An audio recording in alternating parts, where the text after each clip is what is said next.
आगे आपके पास एक और टॉपिक है, क्लासिफिकेशन ऑफ फंजाई। ये आप लोगों ने अच्छी तरह से ये टेबल तैयार करनी है।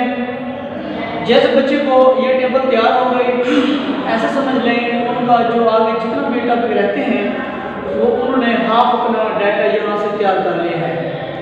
ओके, क्लासिफिकेशन ऑफ फंजाई, हमने फंजाई की क्लासिफिकेशन किन चीज़ों की बुनियाद पर हमने की है? On the basis of reproductive structure. बच्चे जैसे कि आप लोग जानते हैं किंगडम फंजाई के अंदर राउंड अबाउट 1 लाख स्पीशीज हैं। इसमें 1 लाख स्पीशीज है। हमने 1 लाख स्पीशीज को मुख्तलिफ ग्रुप्स में रखा हुआ है। इनको ग्रुप्स भी कहते हैं, फाइलम भी कहते हैं और इनको डोमेन भी कहते हैं। कौन कौन से ग्रुप्स हैं? एक आपके पास है ज़ैगोमाइकोटा, या इनको ज़ैगोमाइकोटा भी कहते हैं। इनका दूसरा नाम है कॉन्जुगेटिव फंजाई और तीसरा नाम है ज़ैगोमाइसीड्स।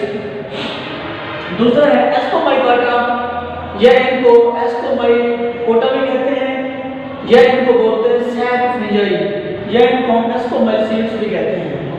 और हमारे पास है डिसिडियोमाइकोटा, ये इनको कहते हैं डिसिडियोमाइकोटा भी कहते हैं, या कहते हैं क्लब फंजाई, या हम इन्हें डिसिडियोमाइसीड्स भी कह सकते हैं। और हमारे पास है डिटोमाइकोटा या डिटोमाइकोटा, दूसरा नाम है इम्परफेक्ट फंजाई और तीसरा नाम है डिटोमाइसीड्स।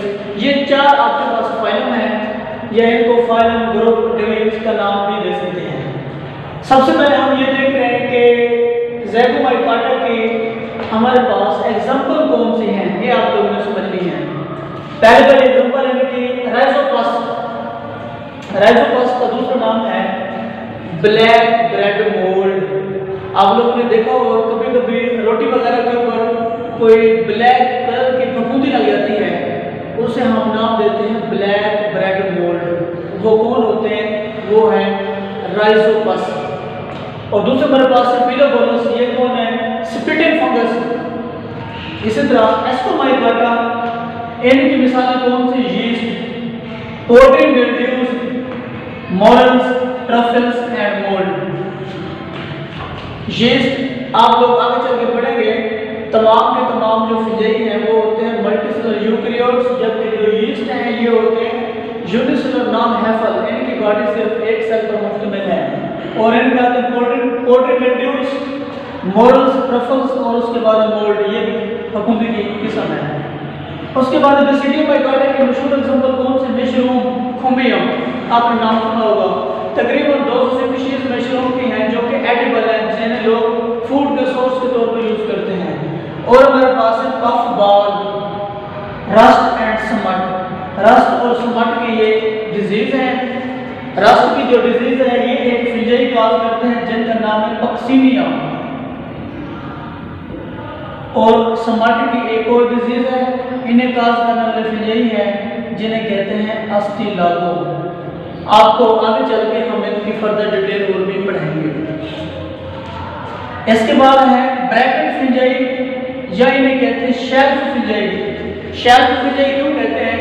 हमारे घरों में शेल्फ वगैरह बनी होती है, उनको खाने होते हैं, खाने, एक खाना हो गया, दूसरा हो गया, तीसरा हो गया। इसी तरह ये फंजाई भी, ब्रैकेट फंजाई भी जिस प्लांट के ऊपर या किसी पार्ट के ऊपर जब अटैक करते हैं तो वहाँ पे ये भी शेल्फ बनाते हैं, इसलिए हम इनको ब्रैकेट फंजाई या शेल्फ फंजाई कहते हैं। इसके बाद एक और ग्रुप है डिटोमाइकोटा। इनकी आप लोग एग्जांपल 3 कर लें। एक है पेनिसिलियम, दूसरा है एस्परजिलस और तीसरा हमारे पास है अल्टरनेरिया। फर्दर जब हम इस ग्रुप की आगे चल कर डिटेल पढ़ेंगे तो 2 एग्जांपल आप लोग और भी करेंगे। मैं आपको नाम उनके बता देता हूँ। एक हमारे पास होगी फ्यूसेरियम और दूसरी होगी हेलमिंथोस्पोरियम। ये आप लोगों ने मेजर ग्रुप्स में देख लिए और इनकी एग्जांपल भी आप लोगों ने देख ली। अब हम देखते हैं ज़ैगोमाइकोटा के अंदर सेक्सुअल रिप्रोडक्शन कैसे होती है। सेक्सुअल रिप्रोडक्शन के दौरान ज़ैगोमाइकोटा के अंदर एक स्पोर बनता है जिसको बोलते हैं ज़ैगोस्पोर, मतलब ये इनमें ज़ाइगोट है।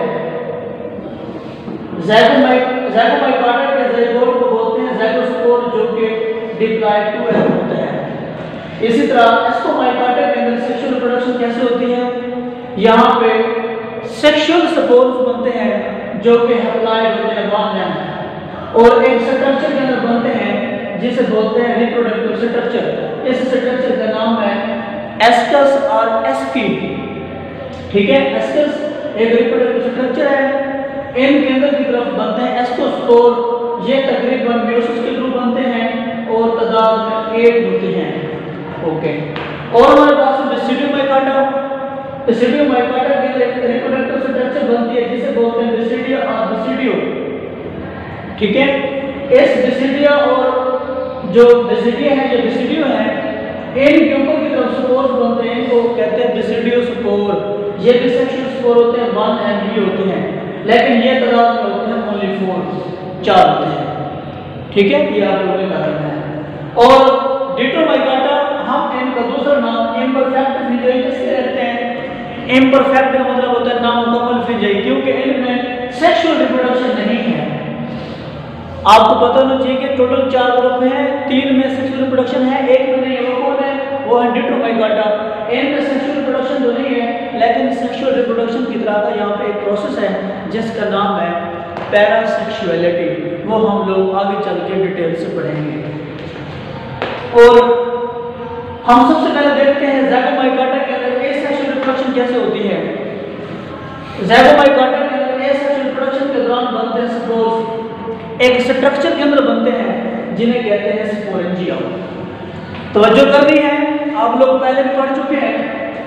ये स्पोर्स सेक्सुअल और एसेक्सुअल रिप्रोडक्शन दोनों के जरिए बनते हैं, लेकिन इस्तेमाल होते हैं ओनली इन एसेक्सुअल रिप्रोडक्शन। ये पता होना चाहिए। मतलब एक स्ट्रक्चर होती है स्पोरेंजिया, स्पोरेंजिया के नीचे की तरफ एक डंडी होती है, उसको बोलते हैं स्पोरेंजियोफोर। तो स्पोरेंजिया के अंदर की तरफ में बनते हैं स्पोर्स, जिनको हम क्या नाम देते हैं? Haploid non motile sexual spores. ये ज़ाइगोमाइकाटा के अंदर बनते हैं। जबकि एस्कोमाइकाटा के अंदर बनते हैं कोनिडिया। कोनिडिया भी स्पोर्स हैं, लेकिन स्पोर्स और कोनिडिया में क्या फर्क है? स्पोर्स भी स्पोर है और कोनिडिया भी स्पोर है। अगर स्पोर्स होंगे तो वो स्पोरेंजिया के अंदर बनेंगे, अगर कोनिडिया होंगे तो वो स्पोरेंजिया के अंदर नहीं बनेंगे, बल्कि वो कोनिडियोफोर के टिप्स पे बनेंगे, इसलिए इनको बोलते हैं कोनिडिया। और जो दूसरे हमारे पास है बेसिडियोमाइकाटा, इनमें ये होते हैं अनकॉमन होते हैं। उसके बाद है डिट्रोमाइकाटा। डिट्रोमाइकाटा के अंदर भी एसेक्सुअल रिप्रोडक्शन किसके थ्रू होती है? कोनिडिया फॉर्मेशन के थ्रू होती है। अब एंड पे आप लोग देख लें इनके हैफी के हवाले से कि इन तमाम ग्रुप्स के हैफी कैसे होते हैं। सबसे पहली बात, ज़ाइगोमाइकाटा के जो हैफी होते हैं वो होते हैं नाम से। इनके हैफी के मुताबिक देखें, जो ज़ाइगोमाइकाटा है, ज़ाइगोमाइकाटा के हैफी होता है नॉन सेप्टेड, जिनमें कोई क्रॉस वाल्स ना हो। जैसे ये हैफी पड़ा हुआ है, ये बहुत सारे न्यूक्लियस हैं लेकिन दरमियान में कोई बाउंड्री नहीं है, ऐसे हैफी को हम नाम देते हैं नॉन सेप्टेड। ये आप लोग पहले भी पढ़ चुके हैं। उसके बाद हमारे पास दूसरा ग्रुप है एस्कोमाइकाटा। एस्कोमाइकाटा के जो हैफी होते हैं वो होते हैं सेप्टेड। सेप्टेड हैफी ऐसे होते हैं, ये हैं, दरमियान में कोई क्रॉस वाल्स या सेप्टम लगी हुई है, जिन्हें हम कहते हैं क्वाड्रिफेटिक हैफी। तो ये इनके हैफी सेप्टेड लेंथी डाइक्रोटिक फेज। डाइक्रोटिक से मुराद ये होता है कि एक हैफी या सेल के पास 2 किस्म के न्यूक्लियस होते हैं, लेकिन कुछ टाइम वो आपस में इकट्ठे रहते हैं, इसे कहते हैं न्यूक्लियाई बिकम कोएग्जिस्ट। उसके बाद ये आपस में फ्यूज कर जाएंगे। चूंकि एक सेल के पास 2 किस्म के न्यूक्लियस हैं, इसलिए बोलते हैं इनको डाइक्रोटिक। कुछ देर के बाद मिलते हैं, फिर कहते हैं लेंथी डाइक्रोटिक फेज। और जो तीसरा ग्रुप है बेसिडियोमाइकाटा, उनके अंदर भी ये सेम पैटर्न होगा यही। जबकि आखिरी हमारे पास है डिट्रोमाइकाटा, उसमें ये तमाम वेरिएशंस हैं। मतलब कि डिट्रोमाइकाटा के अंदर नॉन सेप्टेड हैफी भी हो सकते हैं और सेप्टेड भी हो सकते हैं। अगर सेप्टेड होंगे तो यही पैटर्न होगा, नॉन सेप्टेड होंगे तो आपके पास ये होगा। तो ये आप लोगों का एक टॉपिक था क्लासिफिकेशन ऑफ फिंजाई। आप लोग इसे अच्छी तरह से तैयार कर लेना, क्योंकि अगर ये आप लोगों को सही तरह से तैयार हो जाएगा तो आगे जितने भी हम क्वेश्चन करेंगे